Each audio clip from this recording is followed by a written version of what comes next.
नीतीश कुमार बेबस, हताश, निराश टाइप नजर आ रहे हैं क्योंकि अब कोई ऑप्शन नहीं है। नीतीश कुमार बैकफुट पर है। नीतीश कुमार की विदाई हो सकती है और हकीकत है कि जिस दिन आरजेडी अगर चाहे उस दिन नीतीश कुमार विदा हो जाएंगे और यही डर सता रहा है। आज उनका कोई ऑप्शन नीतीश कुमार के पास नहीं है, बशर्ते नीतीश कुमार जानते हैं कि उनकी ज़मीन खिसक गई है। आप नीतीश इस ज़मीनी हकीकत को जानते हैं कि हम कुछ नहीं कर सकते हैं, हमारे हाथ से बाजी निकल गई है। नीतीश कुमार को डर सता रहा है कि हमारी कुर्सी जा सकती है। नीतीश कुमार के दिन अब बहुत ज़्यादा दिन नहीं है कि हम बीजेपी नेताओं से हमारे ज़िंदगी भर संबंध रहेंगे।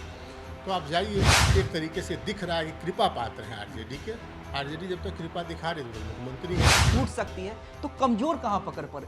नीतीश कुमार को आखिरी मौका देने के मूड में बीजेपी है क्या? कुछ बातचीत चल रही है? इस संभावना को सिरे से खारिज नहीं किया जा सकता है। कयास भी लग रहे हैं कि ललन सिंह ने अंदर खाने लालू यादव और तेजस्वी यादव से हाथ मिला लिया है। ललन सिंह कोई फैक्टर नहीं है। ललन सिंह नीतीश कुमार पे दबाव बना सकते हैं। नीतीश कुमार, ललन सिंह के पास कोई वोट बैंक नहीं है। जैसे कोई सिगरेट पीने वाला सिगरेट के आखिरी कस तक मजा लेता है, तो नीतीश कुमार चाह रहे हैं कि आखिरी दम तक जो है मुख्यमंत्री कुर्सी का मजा ले लें, अन्यथा वो धीरे धीरे अब किनारे लगते जा रहे हैं। देखिए, बिहार के मुख्यमंत्री नीतीश कुमार ने भले ही तेजस्वी यादव को बच्चा कहा, लेकिन ये भी साथ में इशारा कर दिया कि सब कुछ यही है, सब कुछ इसी को देखना है। हमारे साथ बिहार के जाने माने पत्रकार कुमार प्रबोध सर हैं। सर, नीतीश को क्यों आखिर क्लियर करना पड़ रहा है हर बार कि सब कुछ यही है? कन्फ्यूजन भी तो उन्हीं के द्वारा पैदा किया जा रहा है, तो ये कन्फ्यूजन क्यों?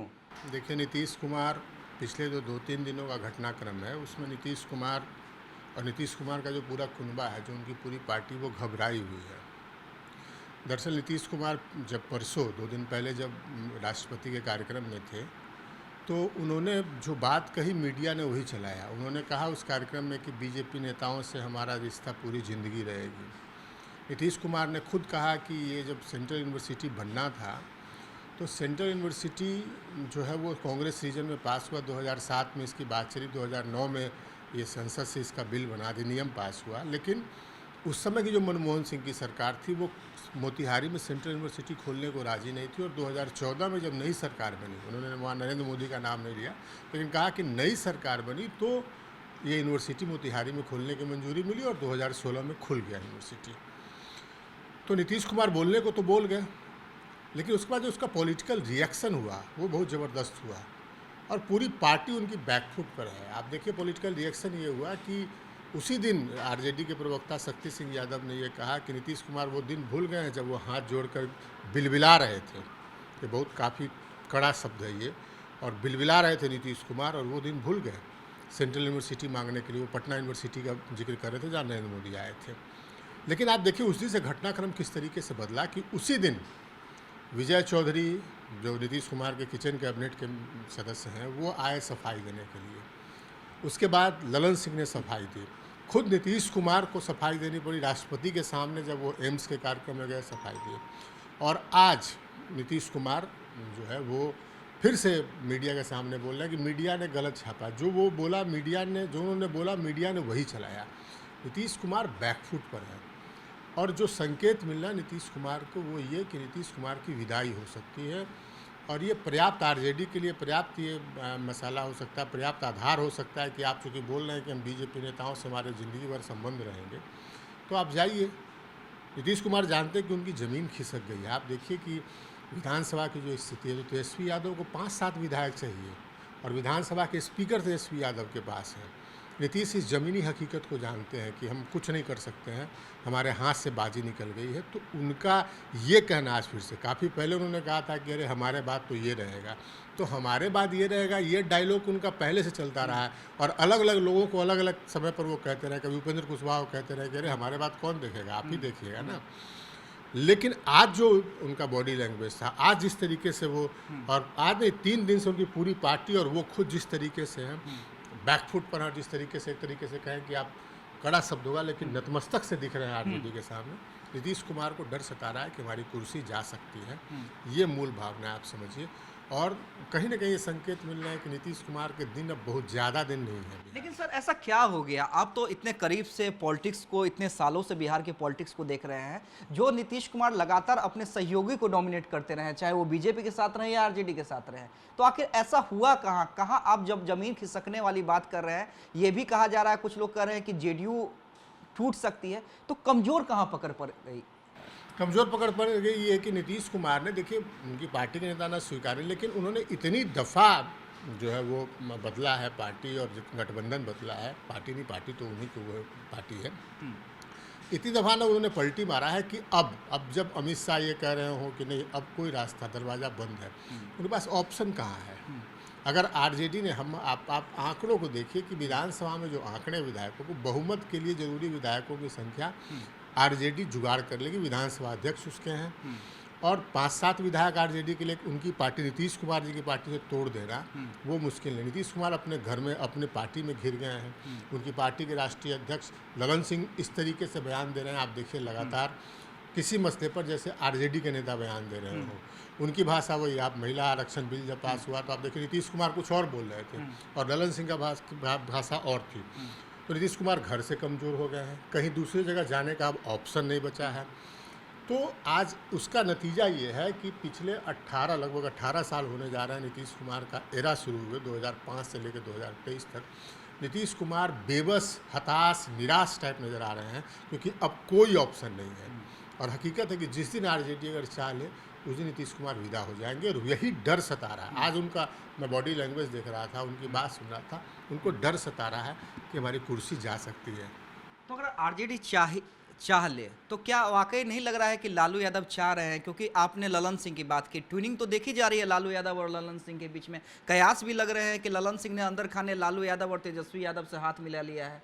नहीं, ललन सिंह कोई फैक्टर नहीं है। ललन सिंह नीतीश कुमार पे दबाव बना सकते हैं। नीतीश कुमार, ललन सिंह के पास कोई वोट बैंक नहीं है। लालू यादव ये जानते हैं, तेजस्वी यादव ये जानते हैं कि भाई नीतीश कुमार के पास न कुछ सही तो उनकी जाति का वोट है, जो लगभग 2.25% ज़्यादा है, लगभग 3% है। इसके बाद ये कहा जाता है कि उनके पास अति पिछड़े समाज का एक वोट है, नज़र वहाँ पर है। ललन सिंह कोई फैक्टर नहीं। ललन सिंह ऐसा नहीं है कि नीतीश कुमार को, कि बलि चढ़ा कर नीतीश कुमार को अलग करके और ललन सिंह को मिला लेंगे लालू यादव। लेकिन पार्टी में नीतीश कुमार इतना बेबस हो गए हैं कि ललन सिंह को इग्नोर करके वो कोई काम नहीं कर सकते हैं, बहुत बड़ा फैसला नहीं ले सकते हैं। तो नीतीश कुमार घिरे हुए हैं, पार्टी में घिरे हुए हैं, बाहर कोई रास्ता नहीं इससे निकलने का। आप देखिए इंडिया गठबंधन जब उन्होंने बनाने की कोशिश, जो गठबंधन है वो बनाने की कोशिश की, खूब दौड़ धूप किया उन्होंने, लेकिन बाद में कांग्रेस ने उनको ही निकाल बाहर कर दिया, मतलब एक तरीके से मेन सीन से। कांग्रेस, राहुल गांधी खुद जाके लालू यादव से मिला, उनके यहाँ मटन खाए, एक बार भी नीतीश कुमार की बात नहीं हुई, और कहीं ना कहीं नीतीश कुमार किनारे कर दिए हैं, गए हैं। तो कोई ऑप्शन नीतीश कुमार के पास नहीं है, बशर्ते सिर्फ और सिर्फ एक ऑप्शन है कि रहे जहाँ हैं। और आप मान लीजिए कि अब जो स्थिति दिख रही है वो कृपा पर मुख्यमंत्री बने हुए हैं, ये साफ दिख रहा है उनके बॉडी लैंग्वेज से, उनकी पार्टी के व्यवहार से, उनकी पार्टी के बयानों से। आपने कभी देखा, आपने देखा होगा बीजेपी के राज में, जब बीजेपी पावरफुल हुआ करती थी, और उस समय भी आपने देखा केंद्र में सरकार, यहाँ भी सरकार थी बीजेपी के साथ, लेकिन बीजेपी का अगर एक नेता एक शब्द बोलता था नीतीश कुमार के बारे में, कोई सामान्य नेता, तो प्रवक्ताओं की फौज टूट पड़ती थी। आज देखिए कि उस दिन शक्ति यादव ने परसों कहा कि नीतीश कुमार वो दिन भूल गया कि बिलबिला रहे थे वो, तो बिलबिला रहे थे ऐसा वर्ड और हाथ जोड़कर, और इसके बावजूद एक शब्द बता दीजिए कि जेडीयू किसी नेता ने कुछ बोला हो, पूरी तरीके से बैकफुट पर है। और अब राजनीतिक परिस्थितियां बदल गई है। नीतीश कुमार एक तरीके से दिख रहा है कि कृपा पात्र है आरजेडी के। आरजेडी जब तक कृपा दिखा रही तो मुख्यमंत्री हैं, और नीतीश कुमार, कोई बहुत सियासी जानकारों से आप बात कीजिएगा तो बताएंगे कि जैसे कोई सिगरेट पीने वाला सिगरेट के आखिरी कस तक मज़ा लेता है, तो नीतीश कुमार चाह रहे हैं कि आखिरी दम तक जो है हम मुख्यमंत्री कुर्सी का मज़ा ले लें, अन्यथा वो धीरे धीरे अब किनारे लगते जा रहे हैं। यही मामला है। एक आखिरी सवाल प्रबोध सर, क्या वाकई आप तो आपकी तमाम नेताओं के साथ बातचीत होती रहती है ऑफ द रिकॉर्ड, क्या वाकई ऐसी चर्चा है क्या, या इसमें थोड़ी बहुत भी सच्चाई है क्या कि बीजेपी आखिरी बार नीतीश को मौका दे दे, भले ही मुख्यमंत्री पद से हटा दे, कुछ और भी सिनेरियो राजनीतिक परिस्थिति बने कि केंद्र में बुला लिए जाए, नीतीश कुमार को आखिरी मौका देने के मूड में बीजेपी है क्या? कुछ बातचीत चल रही है? नहीं, बीजेपी, हालांकि सुशील मोदी ने कुछ दिन पहले ये दावा किया था कि नीतीश कुमार को काफ़ी करीबी लोगों ने आगे कहा कि इनको राज्यपाल बना दिया जाए। इस संभावना को सिरे से खारिज नहीं किया जा सकता है। नीतीश कुमार का जो पूरा राजनीतिक सफ़र रहा है, कब किस पार्टी के साथ मिल जाए ये कहा नहीं जा सकता है। लेकिन हमने कहा ना कि वो अपने घर में घिर चुके हैं, उनके लिए अब कोई स्टेप उठाना, नीतीश कुमार खुद कह रहे हैं कि पहले जो हम काम करते थे वो हम अकेले करते थे, अब पूछ के सबसे करते हैं। वो अपने घर में घिर चुके हैं। अपने घर में जो उनकी पार्टी के जो हेड हैं या फिर उनके किचन कैबिनेट के लोग हैं, उनकी मर्जी के बगैर जो है वो नीतीश कुमार कुछ कर नहीं सकते। लेकिन हाँ, एक स्थिति आ सकती है, और बार बार हम कहते हैं कि आखिरकार जब सब पदों से बीजेपी संबंध टूट गया तो प्रशांत किशोर इस बात को उठाते हैं कि हरिवंश को राज्यसभा उपाध्यक्ष बनाकर क्यों रखा गया, क्यों नहीं नीतीश कुमार कहते हैं कि हरिवंश जी आप इस्तीफा दे दीजिए, बीजेपी से हमारा संबंध टूट गया है। एक संभावना हो सकती है, लेकिन बिहार के मुख्यमंत्री पद पर कोई कुछ समझौता नहीं होगा।